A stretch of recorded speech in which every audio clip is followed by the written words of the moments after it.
Episode की शुरुआत में दिखाया जाता है कि जेनी गायोस की तरफ दोस्ती का हाथ बढ़ाती है। उसे कहती है कि वो दोनों इस होटल को मिलकर रन करेंगे, जिस पर वो उसे 2.5 मिलियन सैलरी देगी, जिस पर गायोस रिएक्ट नहीं करता। जेनी उसे कहती है कि अगर वो चाहता है तो उसकी सैलरी इंक्रीज कर दी जाएगी, जिस पर गायोस उसे कहता है कि वो पैसों का इस दुनिया में क्या करेगा, वो बहुत जल्द यहाँ से वापस चला जाएगा। जिस पर जेनी अपने मुंह बड़बड़ाते हुए कहती है कि इंसान हमेशा अपने शहर के बारे में सोचता रहता है। गायोस उसे कहता है कि तुम्हें अभी भी मुझ पर यकीन नहीं है, तुम कैसे किसी इंसान के साथ काम कर सकती हो जब तक तुम्हें उस पर यकीन ना हो। जिस पर जेनी हंसते हुए कहती है नहीं नहीं, मुझे तुम पर बहुत यकीन है। गायोस जैसे ही वहाँ से जाने लगता है, जेनी उसे कहती है मुझे लगता है कि हम दोनों को मिलकर काम करना चाहिए, इसमें हम दोनों का फायदा है। जेनी से कहती है कि वो लंच के टाइम में रेस्टोरेंट को ओपन करेगी, इसके बाद गायोस रेस्ट कर सकता है जो उसका फ्री टाइम होगा। वो उसे कहती है कि वो उसे एग्रीमेंट के अकॉर्डिंग वेकेशंस भी देगी। दूसरी तरफ वो दोनों डील को डन करते हैं और कहते हैं कि वो दोनों साथ में एक फैमिली की तरह रहेंगे और काम करेंगे। इधर गायोस जेनी को अपना गाउन वॉश करने के लिए देता है, जिस पर वो ना चाहते हुए भी उसे एक्सेप्ट कर लेती है। वो उसके गाउन को धोते हुए कहती है कि ये किस किस्म का इंसान है। जेनी सोचती है कि उसके पास इनकार की कोई वजह नहीं है, क्योंकि अभी उसे गायोस की जरूरत है। तभी वो चुपचाप उसका गाउन वॉश करने लगती है। दूसरी तरफ गायोस फ्लैशबैक में देखता है जब वो पहली दफा इस शहर में आया होता है और यहाँ पर आकर शेफ ली से मिलता है, जो कि उसे गवासन लगता है। तभी वो उस रात के बारे में सोचता है जबकि जेनी की माँ के साथ ये हादसा पेश आया। वो सोचने लगता है कि उसका यहाँ पर आने का क्या मकसद है, क्या वो कभी भी वापस नहीं जा पाएगा। ये सोचते सोचते जैसे ही उसकी आंख लगती है, वो फ्लैशबैक में देखता है जब गावस्कर के गार्ड उसे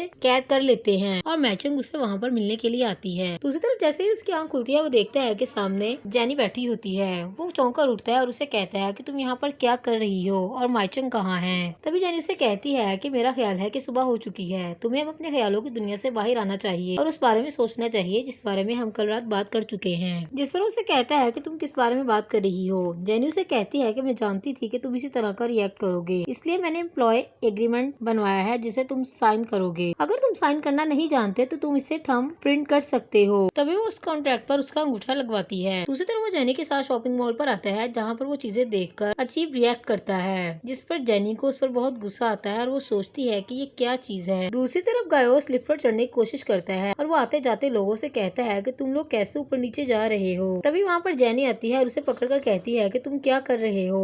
इधर गायोस कपड़ों को देखकर अजीब रिएक्ट करता है, जैसे उसने ये चीज पहली दफा देखी हो। उसके लिए ये हर चीज नहीं होती है, इसलिए वो ऐसे रिएक्ट करता है। जेनी को उसकी हरकतों पर गुस्सा आता है, लेकिन फिर भी वो ना चाहते हुए उसके साथ शॉपिंग करती है। दूसरी तरफ देखा जाता है कि ली उसके स्टोर के बाहर खड़ा होता है और वो देखता है कि स्टोर लॉक है। तभी वो स्टोर को देखते हुए किसी से फोन पर बात करता है और कहता है कि कुछ ही दिनों में हमारा प्लान सक्सेसफुल होने वाला है, तुम बस अपनी तैयारी रखो। दूसरी तरफ जेनी गायोस को कटिंग करवाने के लिए बार्बर की शॉप पर लेकर जाती है, जहाँ पर लेडी उससे पूछती है कि उसे किस किस्म की कटिंग चाहिए, जिस पर वो इमोशनल हो जाता है और अपने सर पर हाथ रखते हुए कहता है कि ये बाल और बॉडी उसके माँ बाप का दिया हुआ तोहफा है, जिसे आज वो कटवाने जा रहा है। जेनी को उसकी इन हरकतों पर बहुत गुस्सा आता है और वो सोचती है कि इस किस्म का पागल इंसान उसने अपनी जिंदगी में आज तक नहीं देखा। लेडी जेनी से कहती है मुझे ऐसा लगता है कि आपका बॉयफ्रेंड मेरी बात को नहीं समझ सकता, तो काइंडली क्या आप बता सकती हैं कि इसे किस किस्म का हेयर स्टाइल चाहिए। जिस पर जेनी कहती है कि जैसा आपको ठीक लगे आप कटिंग कर सकती हैं। दूसरी तरफ जेनी बार्बर की शॉप पर सो रही होती है। गायोस की जैसे ही कटिंग कंप्लीट होती है, वो उसे उठाता है। जेनी की नजर जैसे ही उस पर पड़ती है, वो हैरान हो जाती है, क्योंकि गायोस काफी हैंडसम दिखने लगता है। दूसरी तरफ गायोस की जैसे ही लड़की पर नजर पड़ती है, वो उसे माइचंग कहते हुए उसके पीछे भागता है। वो लड़की जल्दी से अपनी गाड़ी में बैठकर वहाँ से निकल जाती है। तभी वो अपने बॉयफ्रेंड से कहती है कि ये लड़का उसे माइचंग के नाम पर क्यों बुला रहा है और उसका पीछा क्यों कर रहा है। वो कहती है कि क्या मैं अभी तक पॉपुलर हूँ। जैसे ही जेनी वहाँ पर आती है, गायोस उसे देखकर उसे आवाज देता है, जिस पर वो कहती है तुम्हें मेरा ख्याल आ गया, तुम एक लड़की के पीछे इतने अंधे हो गए कि मुझे वहीं पर छोड़कर आ गए। जिस पर वो कहता है कि उसे मिसअंडरस्टैंडिंग हुई है, उसे ऐसा लगा कि वो एक लड़की को जानता है जिसे उसने यहाँ पर देखा। दूसरी तरफ जंगमी सोल शेफ ली से मिलने के लिए जाती है और अपने आप को इंट्रोड्यूस करवाती है। तभी वो कहती है कि मीटिंग कहाँ पर है, जिस पर शेफ उसे कहता है कि मीटिंग का टाइम ओवर हो चुका है। तभी उसका फ्रेंड उसे अपोलोजाइज करता है और कहता है कि वो लेट और शर्मिंदा है। जिस पर जंगमी कहती है कि ऐसी कोई बात नहीं है, हम थोड़ा सा लेट हुए हैं। जिस पर शेफ ली टाइम देखते हुए कहता है कि तुम लोग पूरे 45 मिनट लेट हो और तुम कहती हो कि ये एक छोटा सा टाइम ब्रेक है। तभी उसे वहाँ से जाने के लिए कहता है। तभी अपने स्टाफ को ऑर्डर देता है कि तुम लोग यहाँ पर खड़े क्या देख रहे हो, चलो लंच की तैयारी करते हैं। जैसे ही ली वहाँ से जाने लगता है, जंगमी उससे कहती है कि हम आपका लंच ओवर होने तक वेट करते हैं, जैसे कि आपने हमारा वेट किया। दूसरी तरफ बारिश हो रही होती है और मौसम खूबसूरत होता है। जेनी के पास अम्ब्रेला होती है और वो अपनी पिक्चर ले रही होती है। तभी वो देखती है कि वहाँ पर गायोस नहीं होता, वो उसे यहाँ वहाँ देखने लगती है। तभी वो देखती है कि वो घुटने टेक कर सल्यूट कर रहा होता है, जिस पर लोग उसे नोट करते हैं और उसकी तरफ देखकर बातें करने लगते हैं। एक्चुअली अपनी गॉड प्लेस समझ रहा होता है और अपने हाइलेट्स को सल्यूट कर रहा होता है, जिस पर जेनी कहती है कि अब ये क्या नया तमाशा कर रहा है। दूसरी गाड़ी में बैठकर जंगमी ली का वेट कर रही होती है। तभी वो सोचती है कि टाइम कितना मुश्किल से गुजरता है जब हम किसी का इंतजार करते हैं।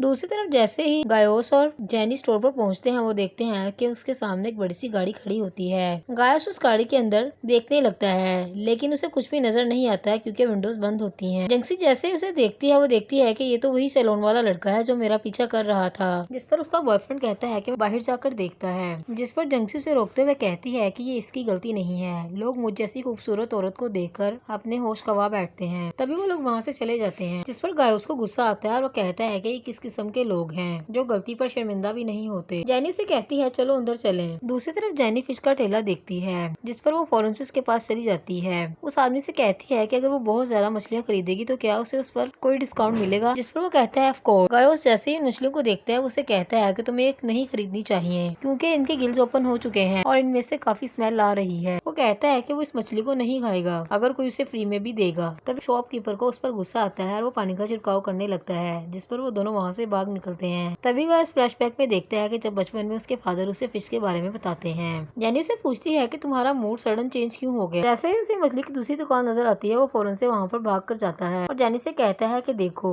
ये फिश काफी अच्छी है, हम इसे खरीद सकते हैं। इस पर जेनी कहती है कि ये काफी एक्सपेंसिव लग रही है। दूसरी तरफ वो जेनी के साथ मिलकर डिनर प्रिपेयर करने के लिए चीजों को बाय करता है। तभी उसकी नजर उसी बूढ़े आदमी पर पड़ती है जिससे उसने कहा था कि उसकी जिंदगी मुश्किल में फंसने वाली है। वो वहीं पर रुक जाता है। जेनी से पूछती है कि क्या हुआ, जिस पर कहता है कि उसने एक बूढ़े आदमी को देखा है और तभी वो फ्लैशबैक में देखता है कि जब उसने उसे कहा होता है कि तुम्हारी जिंदगी एक जाल में उलझ जाएगी। जैसे ही वो दोबारा उस जगह पर जाता है, बूढ़ा आदमी वहाँ पर मौजूद नहीं होता। दूसरी तरफ पॉडकास्ट के लिए जख्मी को रेडी किया जाता है। एक्चुअली वो शेफ ली के साथ मिलकर काम करना चाहती है। दूसरी तरफ जेनी अपनी माँ से मिलने के लिए हॉस्पिटल आती है और वो अपनी माँ को बताती है कि उसने गायोस के साथ काम करने का फैसला किया है। तभी जेनी अपनी माँ से बातें कर रही होती है कि तभी वहाँ पर नर्स आती है और उसे बुलाकर ले जाती है। गायोस वहीं पर मौजूद होता है और वो उसकी माँ को कहता है कि वो कभी नहीं भूलेगा कि उसकी माँ ने उसे वहाँ पर खाना खिलाया और रहने के लिए जगह दी। ये उस पर हमेशा कर्ज रहेगा। दूसरी तरफ जेनी और गायोस मिलकर फूड को प्रिपेयर करने लगते हैं। इधर शेफ ली की डिशेस का न्यूज पर रिकॉर्ड चलाया जाता है। शेफ ली अपनी सिग्नेचर डिश को इंट्रोड्यूस करवाता है जो कि कोरियन बीफ स्ट्रिप्स होती है। दूसरी तरफ जैसे ही चंगमी ली की डिश को ट्राई करती है, उसे वॉमिट आने लगती है।